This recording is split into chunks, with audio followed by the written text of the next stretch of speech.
नमस्कार, SBT news में आपका स्वागत है और पेश है इस वक्त राजस्थान की खास खबरें। कांग्रेस के राजस्थान प्रभारी अजय माकन पीसीसी ऑफिस में आज जयपुर, अलवर, सीकर संभाग के नेताओं के साथ बैठक कर रहे हैं। एक दिन पहले अजमेर की बैठक में गुटबाजी खुलकर सामने आ गई और यहां कांग्रेस कार्यकर्ता आपस में ही भिड़ गए।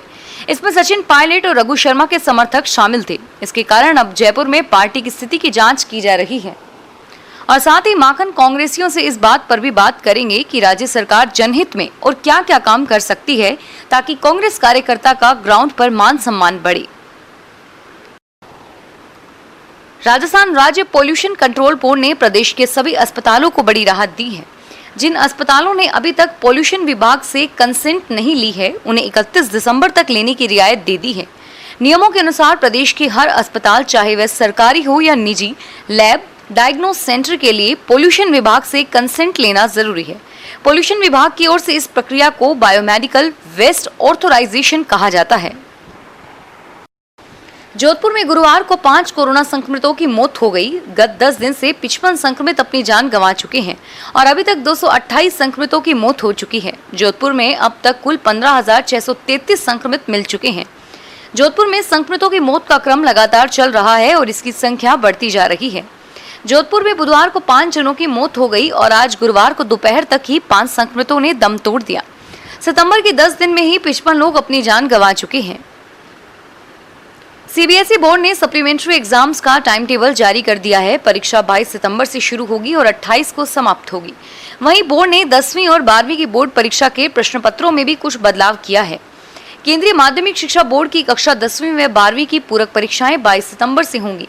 सीबीएसई की ओर से डेटशीट जारी कर दी गई है एवं सीबीएसई की ओर से जारी डेटशीट के अनुसार कक्षा 10वीं की पूरक परीक्षाएं 22 से 28 सितंबर तक चलेंगी। परीक्षा का समय सुबह 10:30 बजे से दोपहर 1:30 बजे तक रहेगा और वहीं कक्षा 12वीं की परीक्षाएं भी 22 से शुरू होकर 30 सितंबर तक चलेंगी। परीक्षा का आयोजन एक पारी में सुबह 10:30 बजे से दोपहर 1:30 बजे तक किया जाएगा। टोंक शहर की लाइफलाइन माने जाने वाले बिसलपुर बांध इस बार अभी तक छलक नहीं पाया है, जबकि पिछले साल अच्छी बारिश के बाद अगस्त महीने में ही बांध पूरा भर गया था और बांध के गेट खोलकर कई दिनों तक पानी की निकासी करनी पड़ी थी। लेकिन इस बार बांध में पानी की आवक कम होने से बांध करीब 36% खाली ही पड़ा हुआ है, जबकि मानसून की विदाई इसी महीने होने जा रही है। बांध में अभी भी पानी की आवक कम हो पा रही है। पिछले कुछ दिन से बांध के जल स्तर में 24 घंटे में कभी 2 से 3 सेंटीमीटर तक की बढ़ोतरी हो रही है। राजस्थान में शेष बची 3,850 ग्राम पंचायतों में पंचायती राज संस्थाओं के चुनाव करवाने की तैयारियां शुरू हो चुकी है। निर्वाचन आयोग तैयारियों में जुट गया है और आचार संहिता भी लागू हो चुकी है। लेकिन इस आचार संहिता का सेकंड ग्रेड सीधी भर्ती 2018 में चयनित अभ्यर्थियों की पदस्थापना पर कोई प्रभाव नहीं पड़ेगा।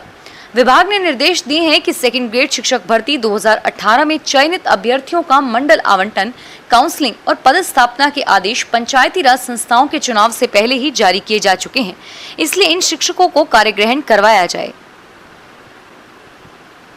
कोरोना वायरस के संक्रमण से फैली महामारी के चलते देश भर में लॉकडाउन लागू होने के कारण बंद हुए काम धंधों के बाद नागौर जिले में लौटे प्रवासी श्रमिकों को स्थानीय स्तर पर रोजगार देने की योजना सफल नहीं हो पाई है। श्रम विभाग से मिली जानकारी के अनुसार लॉकडाउन व अनलॉक 1 के दौरान जिले में आने वाले 18 से 60 वर्ष तक के उम्र के प्रवासियों की संख्या 79,490 थी, जिनमें से 23,942 ने उपखंड अधिकारी कार्यालयों के माध्यम से पूछने पर स्किल अपडेट करवाते हुए रोजगार की इच्छा जताई, जबकि 55,548 प्रवासी ऐसे भी हैं जिन्होंने स्थानीय स्तर पर काम करने में रुचि नहीं दिखाई। जिन 23,942 ने काम की इच्छा जताई, उनमें से 31 अगस्त तक मात्र 3 लोगों को ही रोजगार मिल पाया।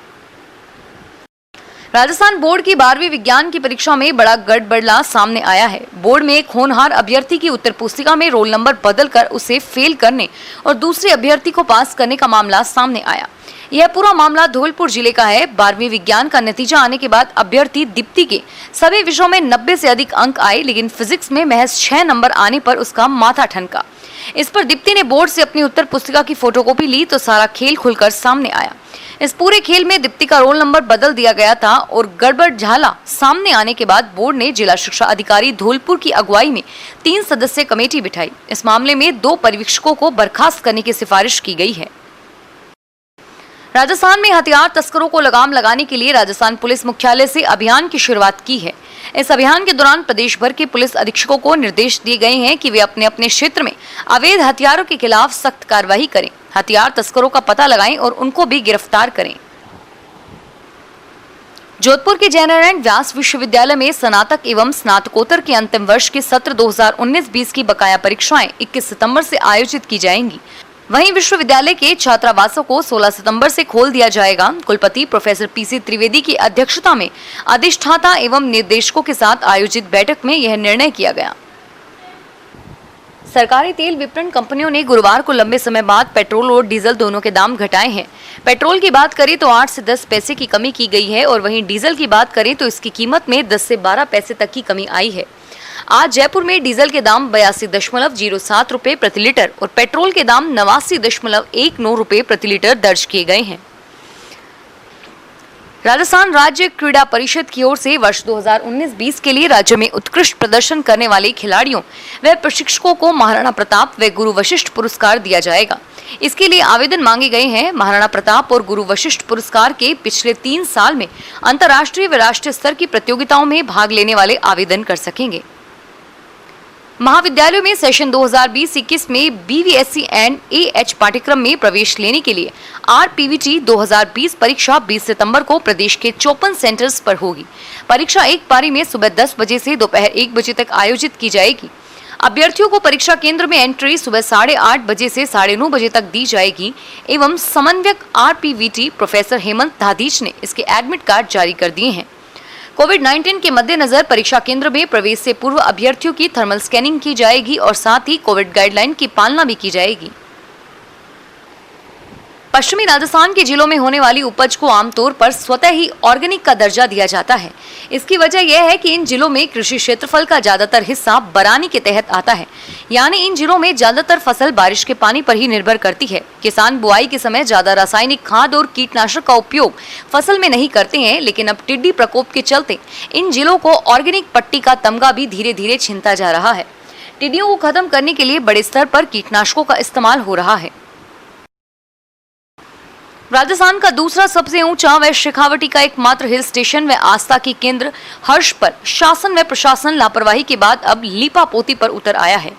बरसों से सड़क का इंतजार कर रहे हर्ष मार्ग पर सड़क नहीं बनवा पाए जिम्मेदारों ने हर्ष मंदिर का रास्ता ही बंद कर दिया और इससे पर्यटन के साथ आमजन की आस्था पर भी आघात पहुंचा है।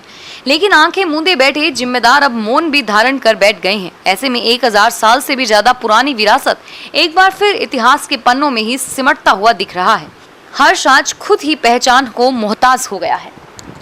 फिलहाल इस बुलेटिन में इतना ही और फिर हाजिर होंगे तमाम बड़ी खबरों के साथ। एसबीटी न्यूज के वीडियो देखने के लिए हमारे चैनल को सब्सक्राइब करें और नोटिफिकेशन पाने के लिए बेल आइकन पर क्लिक करें। धन्यवाद।